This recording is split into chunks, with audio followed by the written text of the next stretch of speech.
Good evening, good evening. Welcome. I'm Professor Jarvis, and I had a couple of requests to kind of give you a little introduction to SolidWorks as well as start on CAD Assignment 1, at least the first object that we'd have to create. So I'm putting this together for you guys so that hopefully it'll make it a little easier as you start to learn the basics of SolidWorks. I assure you, it won't be long before you'll be very comfortable working in this environment.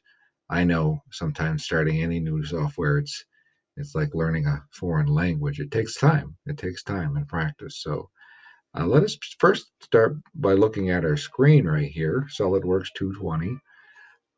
When you came in, when you opened up the thing, you probably got something like this that said new, and this is what came up for you. You know, you can cancel this out if you wanted to, and then just go back and look at your pull down menus. But for the most part, most 3D modeling programs have these same setups: parts, assemblies, and drawings. Those are the basics for all of them. Everything starts with a part. Everything starts with a part. Only when you have a number of parts done can you start on the assembly, and we'll get to that. And then after we finished an assembly, we can start to talk about how to create drawing files, actually how to create multi-view, fully dimensioned plans, right? So let's begin today simply by selecting part. Now, whether you select a part or an assembly, you get kind of the same environment. This thing up at the top is called the ribbon. Used to be called a toolbar, now they call it a ribbon, which actually has all the different buttons or all the different tools that you need. This is our drawing space right here, and you can see that it is orientated here to show the XYZ coordinate. And of course, any CAD program works with the X, Y, and Z coordinate system. The first thing I want to show you, and because I know some of my students were asking this, what units are we going to use to build this drawing? It's a very simple way. This is one of two ways, but to switch it over from inch, pound, seconds to like millimeters, grams, seconds. So if I happen to be doing metric this time, I'd switch it over. Simple as that. Well, in most cases, I usually leave it right where it begins. That's the default inch, pound, seconds. So I'm going to leave it there right now, but that's one of the things I wanted to point out right away to you. As we begin this drawing, I'm just going to start by showing you some of the basics. These are all pull-down menus, as you can see, and they give you, like any Windows environment, open, close, save as, print, that kind of thing. Exit. Then we have editing ones, view, different views. Insert. For the most part, we're going to use the toolbars or the buttons on the ribbon, I should say, for all of this, but they give you the old standby pull down menus, which are some of the way the technology was. Make those people who are been around this industry for a while, you still have access to the old ways, so to speak. We still have icons for like new, open, save, print, just the basic ones. We even have stuff for like document options, settings, and that kind of thing. So as we go along, and I really feel like the best way to learn how to build parts and do and work in this environment is to really just jump in with both feet. So over here we have our parts tree, which is kind of a history of everything we're going to do. And what I love about a lot of these 3D modeling programs are parametric, which means you can actually adjust them at any point in time and they will update all the files, which is a wonderful thing. If you think about any object, here's my phone, there's 6 sides to an object. And when we do a multi-view drawing, we tend to do a front view, we do a top view, we do a right side view. Well, SolidWorks has put planes on there. Here's our front plane. Here's our top plane. Here's our right plane. And there's our origin. Origin, of course, is 0, 0, 0. That's where everything begins. I personally will start almost every single part file with a sketch that starts on the origin. I also usually started in the front view or sometimes the top view, but in most cases the front view. I like to have my X and my Y coordinate system working for me. So, but the truth is, whatever view you started, it really doesn't make a whole lot of difference. Um, you'll be able to manipulate it in your assembly and stuff like that. So I wouldn't have to worry about that. So let's take a look at our first assignment, CAD assignment number 1. We are to build this shape. Now they give you this information. It's called ISO 1 because this is an isometric view, right? It's going to be copper, 0.25 grid spacing. So what they're saying is every square here is 0.25. So we can assume that this base is going to be 2 squares tall or a half an inch. If I look for the width, assuming that this is the front, 1, 2, 3, 4, 5, 6, 7, 8. Well, 8 is 2 inches, so 9, 10. So it's 2.5 inches wide. And 1, 2, 3, 4, 5. So that would be 1 1/4 or 1.25 deep. I usually start by just really looking at my object and trying to figure out how would you begin. And that's true for any CAD model. You look at the object and say, what is the easiest way to build this product? The easiest, most efficient way. There's probably a dozen ways to build it. What's the easiest and most efficient way is the time saver, is really what it comes down to. So as I look at it, I'm going to start building it right from the front. I'm going to do a rectangle, and then I'm going to extrude it back. So here I am. I jump back into SolidWorks. As always, everything starts with a sketch. So right here, as you can see on this next tab, we'll see the sketch. And notice the ribbon changes as we go across. Gives you a whole bunch of different commands. Now we have general elements for building a shape. We have lines, we have circles, we have rectangles, arcs, and ellipses, and text. We can put text in there and do a whole bunch of different things. And that's the kind of stuff that is 2D, because everything starts with a 2D profile that will be extruded to make it 3D. So I'm going to go to sketch. Boom. Now notice what jumps right at you. It says, okay, I understand you just said you wanted to do a 2D sketch. What plane do you want to start your sketch from? And I'm just going to select the front plane. Now I'm going to pick right on it and watch what happens. As soon as I pick on it, I love how SolidWorks adjusts it so it's perpendicular. And why did I pick the front plane? Because I like to have the X coordinate system going, my horizontal and my Y axis all the same.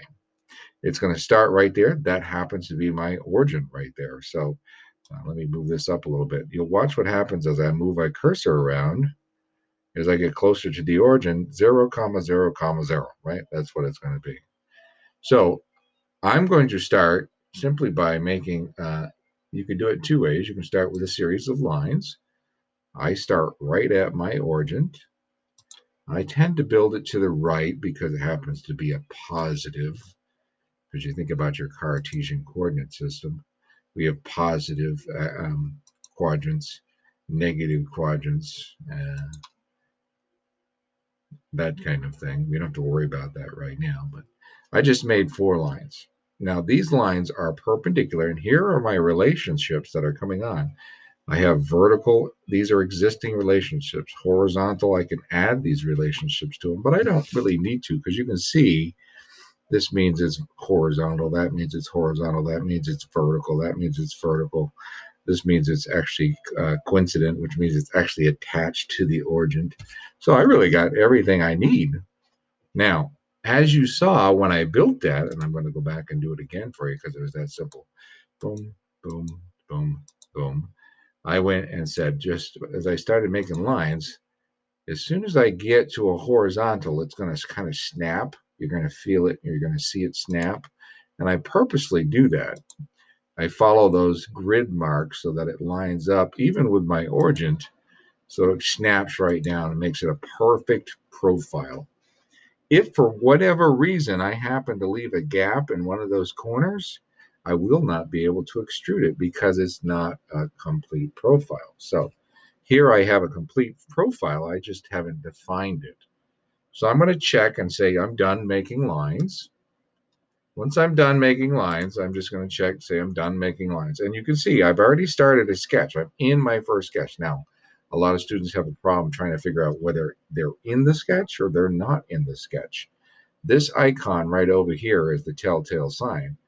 Right now, I am in a sketch, right?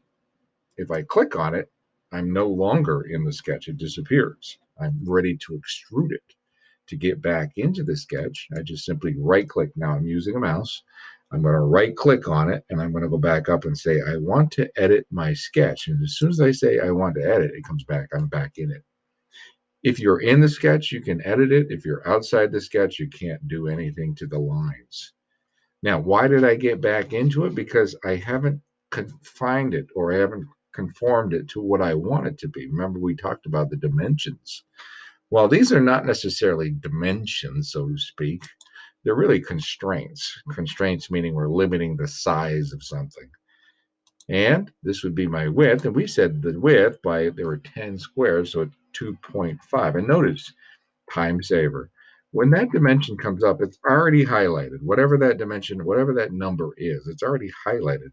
So don't backspace. Just type in the number and either hit enter on the keyboard or you hit the little green check and it will automatically modify that length.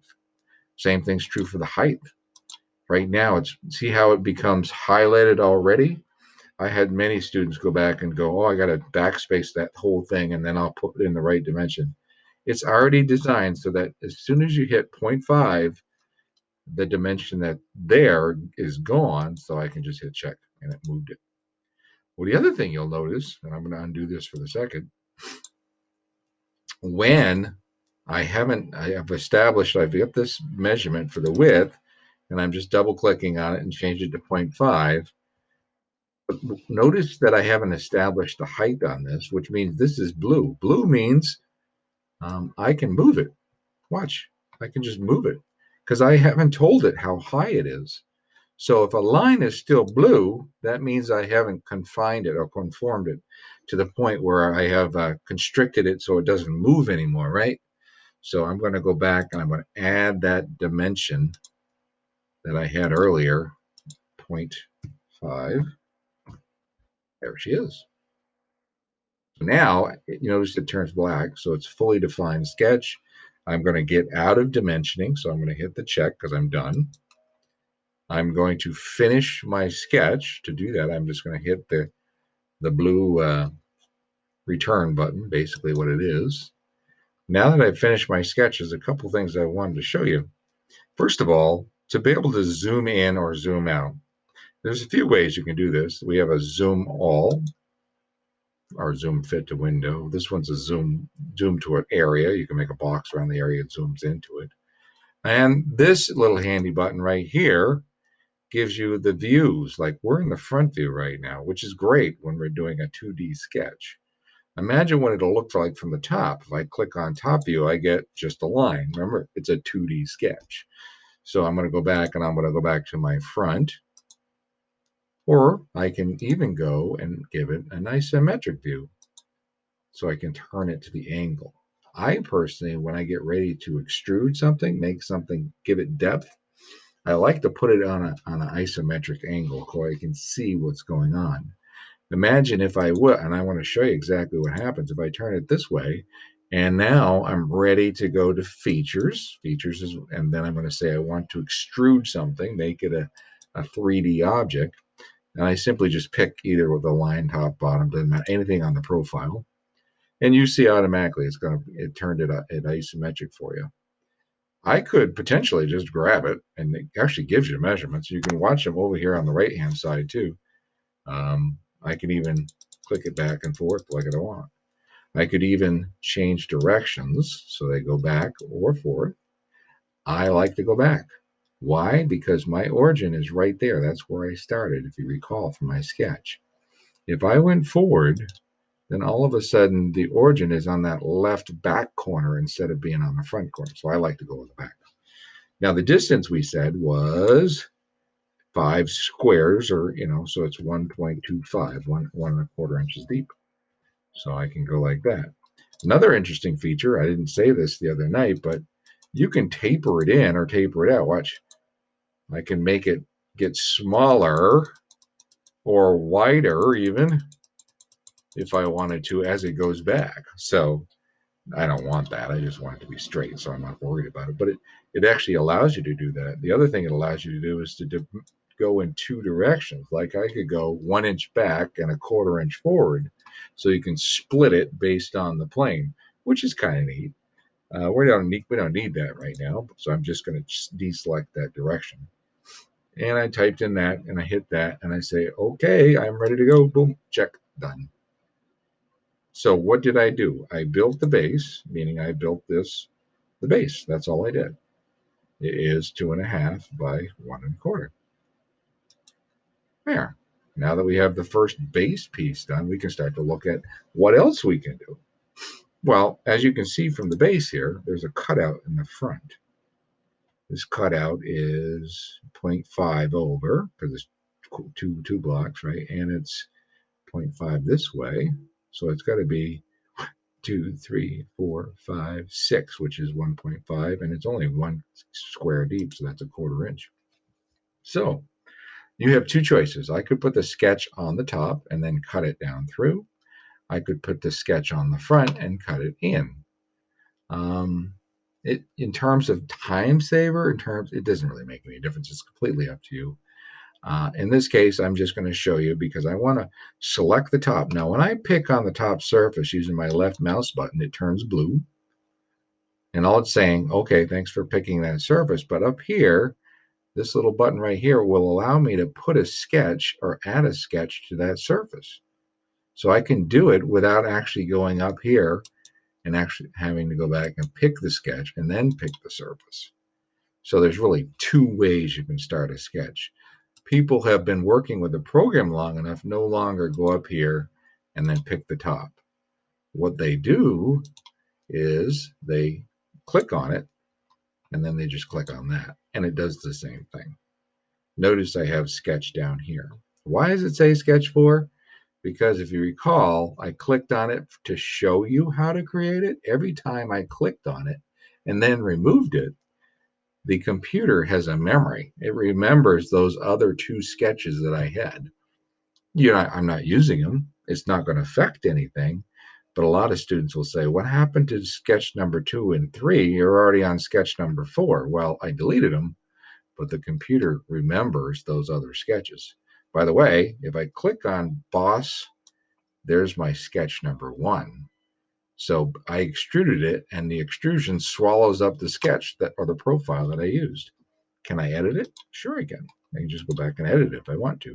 But right now, I'm in my other sketch and I'm ready to go. I just put a sketch right on the top. As a matter of fact, I'm going to move to the top simply by either hitting this button and saying top view. Sometimes that's easiest. Another trick is to hit the space bar and it gives you the same thing. And this pops right up. It'll actually show you what it looks like from the front and from the back and from all the different views. I'm going to work from the top. And this time, instead of doing lines, I'm going to use a rectangle. So much faster. Think about it. I'm just going to bring it in. I'm going to touch the edge.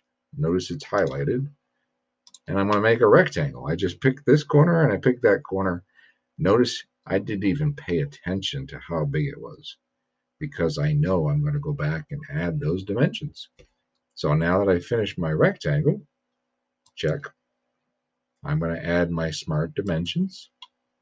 I said it had to be a 1/2 inch from this left side. Notice I'm just picking that side and I'm going to pick this line and I'm going to bring it down 0.5 and it had to be 0.5 from this side too. 1, 2, 0.5. Now could I have just measured it from this side to the other side of the opening of the rectangle? Certainly, that would be 1.5. Really wouldn't make any difference as long as I have made sure that it's the right distance away from one edge. It would be fine. The other thing I have to look at is how deep it is. Now I could pick this line and then I could pick that line, the front and the back, and pull that out or put it anywhere really. Or watch, I'm just going to hit escape. If you just pick the line, it does the same thing. What's the difference? One step, one little pick. But think about it. If you do that many times, if you can just pick the line, sometimes that's just going to save you half a second. Every time you save a half a second, it's just going to save you more time. You're going to become that much more efficient at building these things. So now that I've constrained it, right, I've actually got it. I defined everything that I needed to. I'm going to finish. Notice I got rid of my dimensioning. I'm going to return on my sketch. Sketch number 4 is now done. I'm going to go to features. Now this time, because I'm not going to be adding something, I'm going to be taking away. I'm doing what they call an extrude cut. And notice it picked it already. Well, it's again, what I don't like is that thing cutting towards me up or is it going down? And I can't tell, can I? That's why it's so important to take a look at it and see what direction it's going to go. So I'm going to go back up. I'm going to hit isometric, and I can see that now it's going down. As I'm looking straight up, if I was on top of it, I couldn't tell whether it was going up or down. So how far down? You can say blind, which means you give it a distance, like 0.5. Or I could say through all. The only benefit of doing through all is if I ever happen to scale it up or scale it down or do something like that, it's always going to go through all, If I gave it a 0.5 and I scaled everything else up, but that stayed at 0.5, then we may have a problem. We'll get into that a little later on when we start looking at parametrically linking all these things. So I'm going to say check. I'm going to cut that out, and there it goes. And now I have two functions.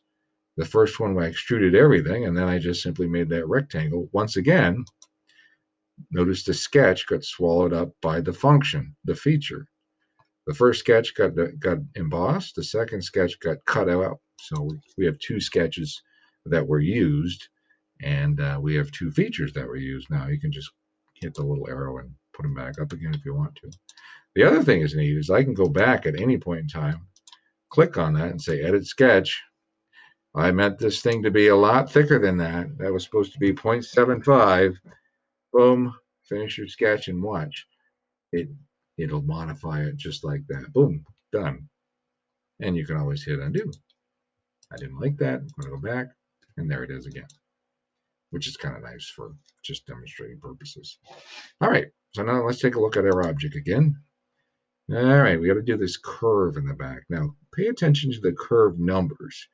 Let's see, to the center of that, it's going to be 1, 2, 3, 3 down. So that's 3/4 of an inch, right? 3/4 of an inch up. 1, 2, 3, 4, 5, 6, 7, 8 wide. 8 wide. So I can assume that if this is 8 wide, which is 2 inches, from the center to this edge would be the radius, or 1 inch. So to make things easy, I'm actually going to put my sketch on the back and build it from the back. So I'm going to flip it around. Notice I'm hitting the space bar. I'm going to rotate it to the back. Here's the back, right? If I select it, turns blue, add a sketch. Notice I got sketch number 5 I'm working on. I personally use a draw straight on, so I'm going to go and turn it to the back so I can see it right straight on. And I'm going to do a rectangle. The truth is, if you have a choice between doing lines and rectangles every time. Why? There will never be a gap in a rectangle. Every time you do a rectangle, the corners are going to meet. If you do a series of lines, every once in a while, you may have one that doesn't actually touch. And if it doesn't touch, then it's actually not going to be able to extrude it. So I'm done making my rectangles. Check. Now I'm going to add my dimensions. We said it was 2 inches wide. 2, enter. It's 3/4 inches tall. 0.75, enter. And it's 1/4 inch away. Remember, we said it was 1 block away. That's how far the corner. It's just 1 square, 0.25 over. Now, do I have to put this over here? If I do, it's going to say you overdefined the sketch. Look at that. It says, oh, warning, warning, warning. You over-define the sketch. Do you want to make this a driven dimension? You can just cancel that. Why? Because I know this distance already is 2.5. We already defined that. I said this is 1/4. We said this is 2. I don't have to add that dimension. As a matter of fact, that would be considered over-defining the sketch. So I'm going to bring this down. Notice I'm zooming in and I'm zooming out. And what I use, because I like, you could like to use a mouse, the roller button on the mouse allows you to zoom in, and it zooms in and zooms out to wherever you have your cursor. If I put the cursor over here, I can zoom in and zoom out over there. So I kind of like that. The other trick is the roller button. If you hit it straight down, so I zoom it out too far, if I hit it down twice, click, click, it zooms all. It brings it right up. So I could be in too far and click, click, or I could be too far out, click, click, comes right in, which is nice, very handy. The other thing with SolidWorks, when you try to pan means without zooming, move around your screen. You got to hold the control button down and hold the roller button down at the same time. If you hold the control button and the roller down at the same time, it'll allow you to move or pan. And if you actually want to move to any angle, I'm just holding the roller button down. I'm just holding the roller button down and moving my mouse, and it can roll it to almost any angle that I want, which is kind of neat.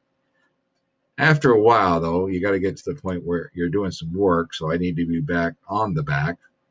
Oh, is that the back? Oh, that's the back. Click, and it puts you right back where we were. But there's a lot of ways to move around, and you get more comfortable with it as you go. Now, to save time, I'm going to make my profile with a round curve on it. Like I said, it's a circle with a 1-inch radius or a 2-inch diameter. Notice as I bring this in, it's going to give me the midpoint. I want to make sure I select that midpoint. It's looking for the radius, and guess what? The radius is already set. It's right there. That is the outside arc that I need. So that's cool. So the truth is, there's some stuff that I don't need here. I'm really looking for this kind of rectangle, then it turns to an arc and back to a rectangle again. I don't need this part of my circle. I don't need even this midpoint anymore. To get rid of that, we're going to use what's called trim. Trim is right here. What I do like about these up on the ribbon, these buttons, the functions, it shows you what to do. Look right there. You just hold it over the top. I didn't click on it. It shows you what to do. I'm going to use what they call a power trim. So I just clicked on it. I'm going to hold my left mouse button down, and I'm just going to scroll across it. Look what happens.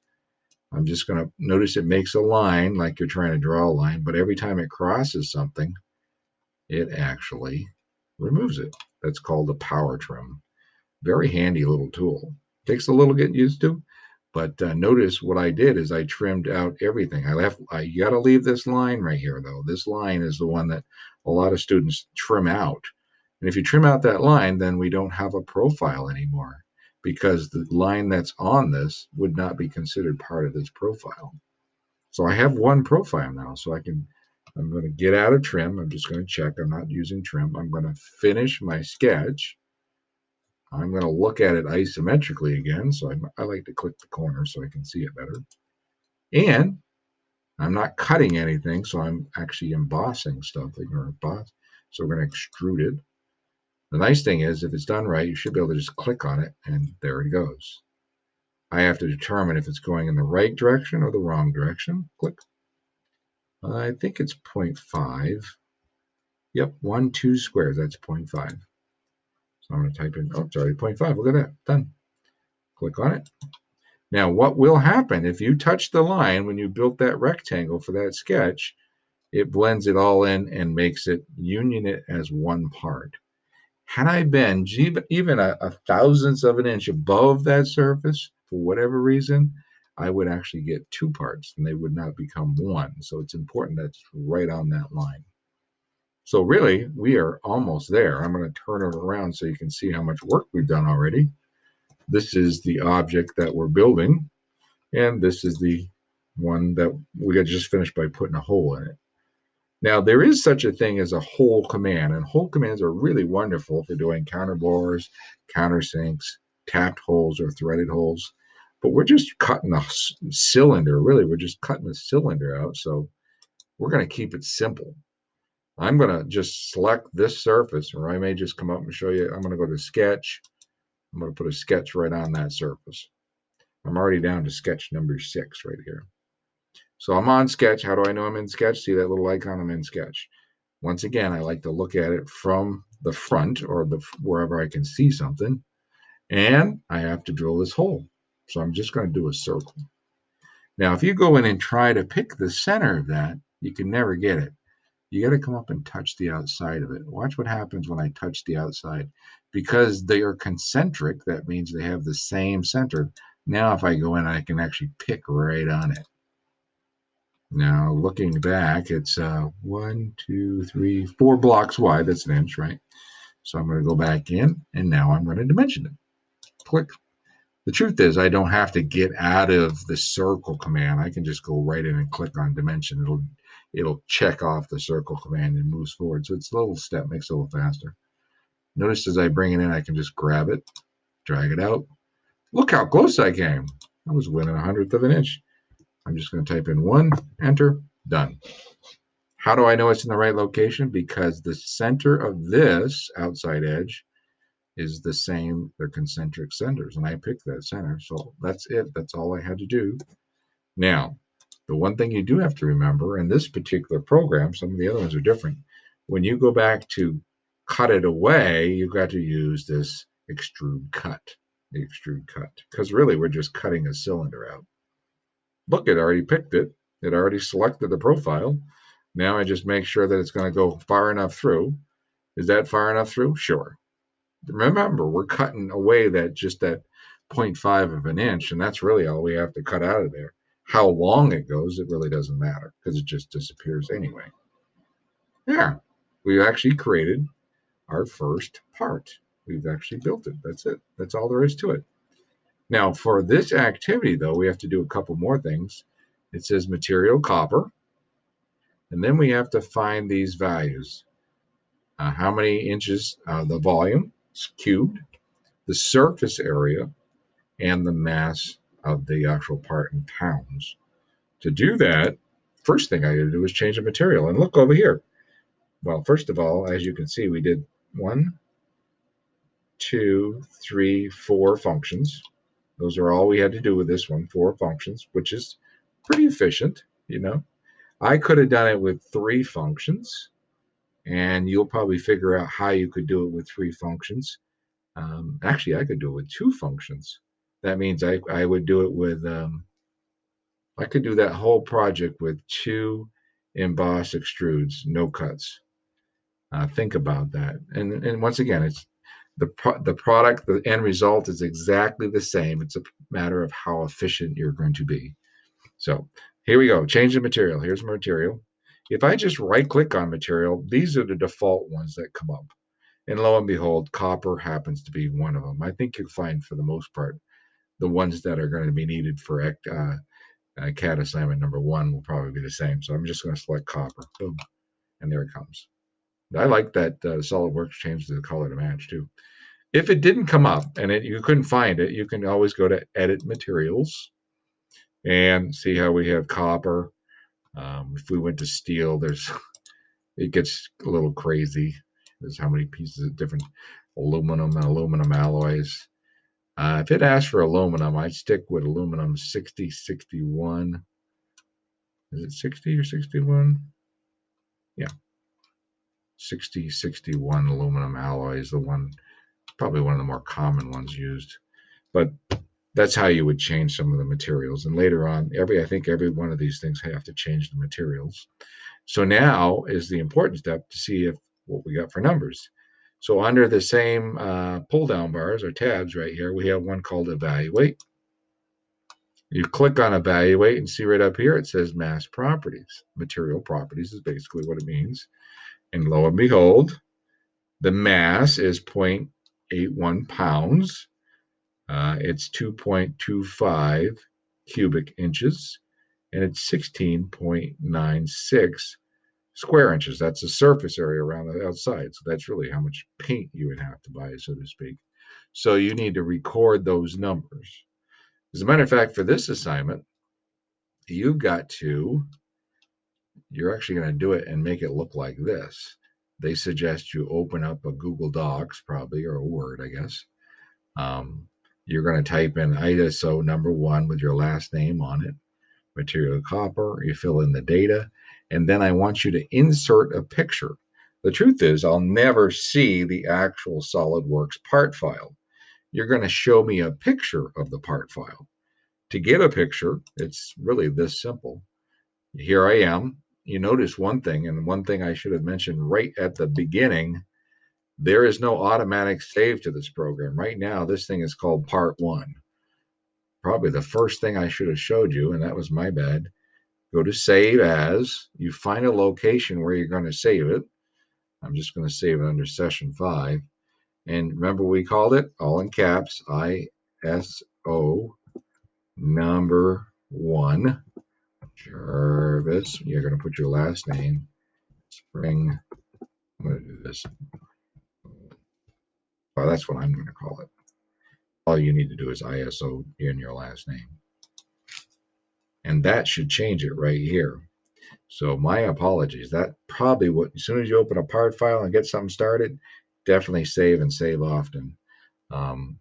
This does not save automatically. So every once in a while, I'll hit the save button, and that could really save a lot of work later on. You get halfway through a drawing and you lose it all.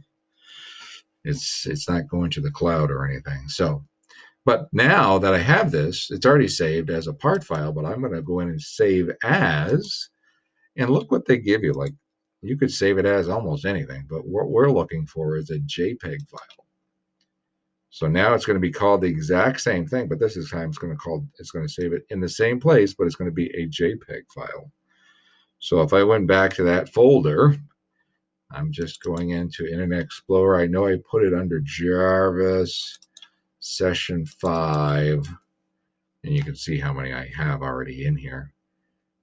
This is spring. There it is right there. And I pick it up, and it comes up as a PDF. It's actually going to come up as a picture, which is kind of neat. It's going to show right up.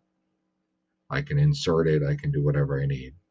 So I need a picture of each of them as you go through and build them. So hopefully that little beginning or introduction to SolidWorks is going to be helpful. When you're done with this file, you can close it out. Make sure obviously you saved it. And then you go back and take a look at your next one. This next one, as you can see, 10 millimeters. Remember, we're going to change it. So this is the object. 1, 2, 3, 4. Let's see. 1, 2, 3, 4, 5, 6, 7, 8, 9. 90 millimeters by 1, 2, 3, 5, 50 millimeters. That's the front. 90 by 50. So with that information, I'm going to go and start a new part file. Here I am. And then, of course, I'm going to come down to the bottom and say I want to switch it over to millimeters. I'm going to go over and start a new sketch. I like to pick the front plane, so I'm going to pick front plane. And I'm going to make a rectangle, starting at the origin. And then I'm going to come back and start by dimensioning it 90 by 50. And there you go. You got a good start. You got your sketch. You got it fully defined. Look at it. And you're ready to go in and do your extrusion. You have to go back and figure out how deep it goes. But I believe you have enough information to get started, at least on your first one. Once again, if you have any issues or problems, let me know and I'll do what I can to help. But I'll be sharing this video with you pretty soon so you guys can get a good jump start on the SolidWorks drawings that we have. All right. Thank you very much. We'll talk to you soon.